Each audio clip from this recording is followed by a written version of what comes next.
Bienvenue dans un nouveau tutoriel d'atelierba.fr dans lequel on va voir la lumière de studio avec l'utilisation des portails ciel et mer, les Sky Portal. Alors dans un premier temps, je vais ouvrir ma scène de mon bureau que j'avais réalisé ultérieurement pour lui demander dans un premier temps de découvrir le troisième onglet hiérarchie et d'affecter seulement le pivot. Au départ, je vais le centrer sur mon objet. Ensuite, grâce à déplacer, lui demander d'être à 0 en hauteur. Et tout simplement mettre aux coordonnées centrales de l'univers mon bureau. Comme ça, je sais où il est positionné. Je sauvegarde cette scène qui s'appelait ABA Bureau.max et je vais réinitialiser. Réinitialiser qui me remet un 3D Max tout neuf.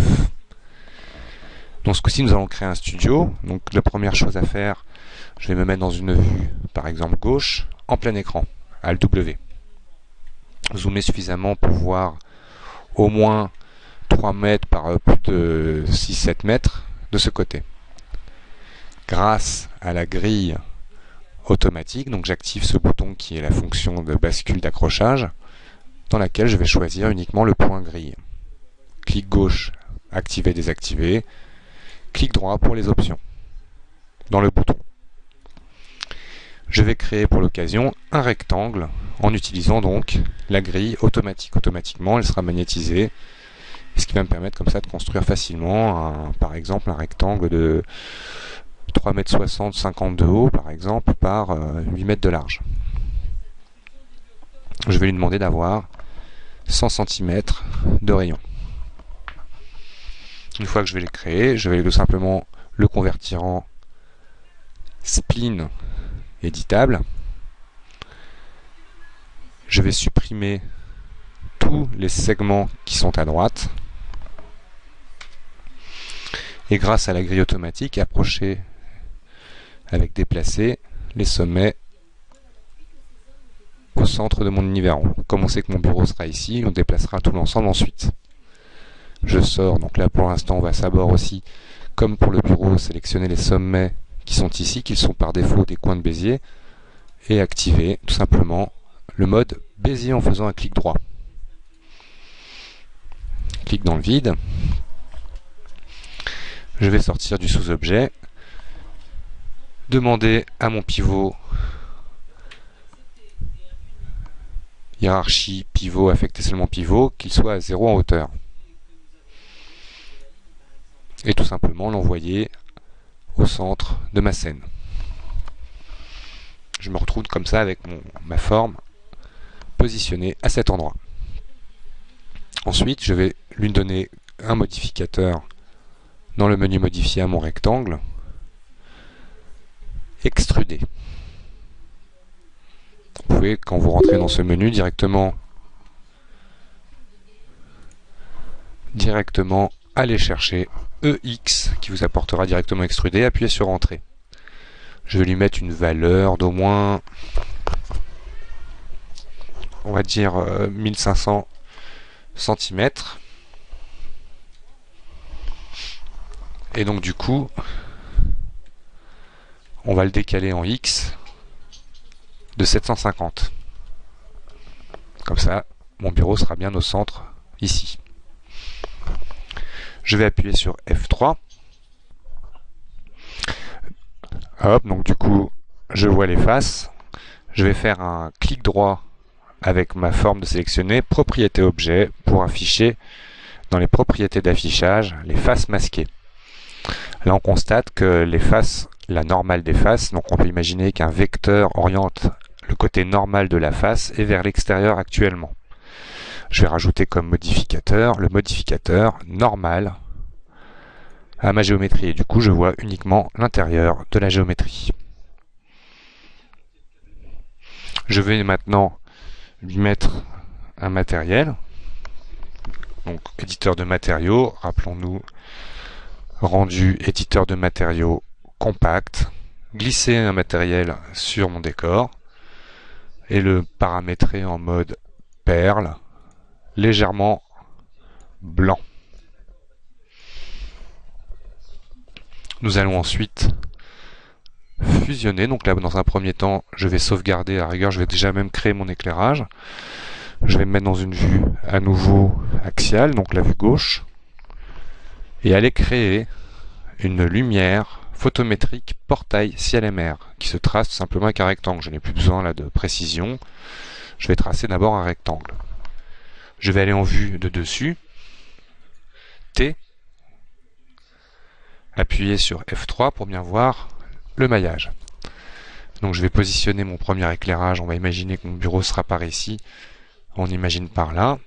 Clic droit, cloner, en copie, très important, pour avoir des éclairages différents. Le cloner à peu près de l'autre côté. Le cloner une deuxième fois, en copie, pour en avoir un plus ou moins dans l'axe ici. Je pense que je vais avancer un peu mon décor. Mon bureau sera par là. Et orienter avec rotation en vue de dessus, en prenant bien le cercle qui fait tourner sur l'axe qui m'intéresse.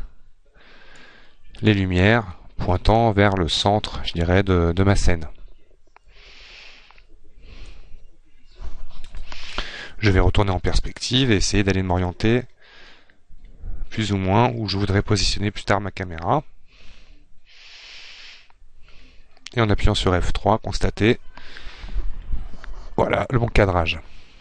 À ce stade-là, je vais créer, avec vue, créer caméra à partir de la vue, une caméra pour tout simplement pointer vers mon objet. Je vais dans un premier temps sauvegarder, enregistrer sous, ou enregistrer tout court, on va dire ABA Studio.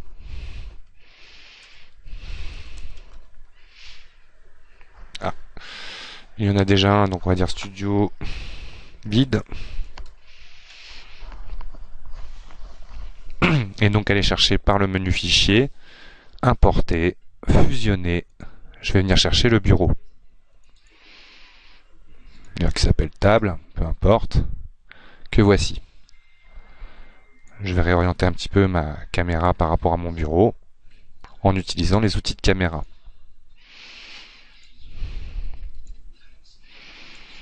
On voit que c'est un objet dont je peux bien évidemment déplacer directement, par exemple la cible au niveau de mon bureau. Je retourne en caméra et là je déplace directement ma cible, ce qui va me permettre comme ça de donner un peu d'angle et de venir zoomer. Voilà. Je vais mettre un matériel à mon bureau. On va lui mettre par exemple un modèle glacé blanc ou légèrement jauni. Et déjà faire un premier test de sortie. On constate que par défaut c'est tout noir. Alors déjà je vais configurer mon rendu en 800 par 450. En 2, ouvrir mon environnement. Là je n'affiche plus les options, les autres options, je ne les utiliserai pas pour cet exemple. Donc je ferme ma fenêtre de rendu. Outils, liste de lumière. Et là nous avons ici tous nos portails créés. Donc on va par exemple mettre à 10 tous nos multiplicateurs et choisir une source personnalisée pour chacun d'eux. Et choisir qu'il soit visible pour qu'il soit tout simplement dans le reflet de ma géométrie. Voici dans un premier temps ce que j'obtiens. On constate que je n'ai pas beaucoup de contrôle sur mon image, que c'est un peu brûlé. On va tenter d'y remédier. Alors, par exemple, je vais dans le contrôle d'exposition de mon environnement, choisir le contrôle d'exposition photographique MR. Et ici, du coup, lancer un aperçu. Je vais pouvoir me mettre en valeur d'exposition à 0 pour démarrer. Densifier à 0,6 les ombres. Un vignettage à 5. Et jouer un petit peu sur la couleur de mes éclairages. Par exemple, à gauche, on va lui mettre une lumière plus chaude. Je valide. À droite, une lumière plus froide. Et je fais une tentative de sortie.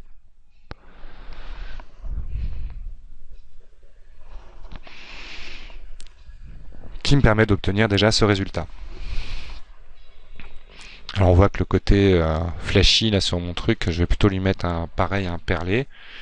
Éditeur de matériaux, finition, perle. Et on va le mettre en blanc à 100%. On peut bien évidemment à n'importe quel moment modifier son angle de vue. Et je retente une sortie.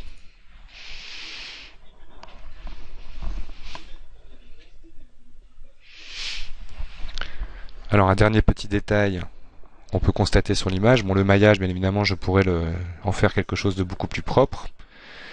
C'est surtout le fait de ne pas bien voir les détails.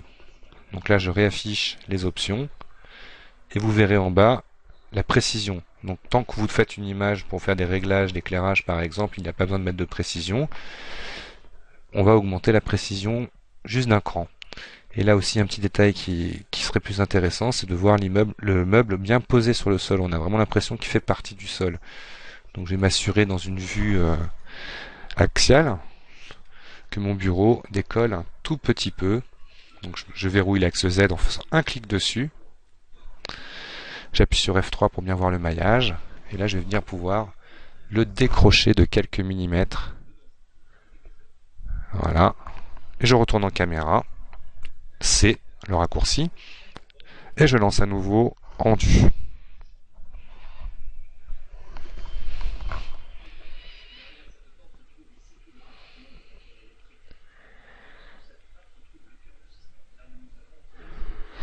Et là on peut constater qu'on voit mieux les détails. Alors c'est pas flagrant le millimètre que j'ai choisi, on le sent pas vraiment bien évidemment reposé. Mais c'était une première approche, donc avec l'éclairage, portail, ciel, MR. On pourrait peut-être effectivement là-dessus, juste pour terminer, remontrer une dernière fois l'ajout d'un luminosité contraste directement, en choisissant l'option interactif, donc il me recalcule l'image.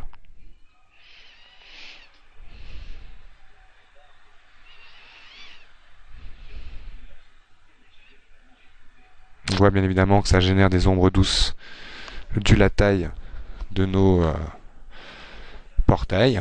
On peut les faire plus petits, ça fera des ombres plus serrées. J'expliquerai ultérieurement le carré inversé de la lumière. Et là tout simplement je vais chercher peut-être pas trop de contraste. Et voilà, pour sauvegarder mon image dans mes rendus, le studio.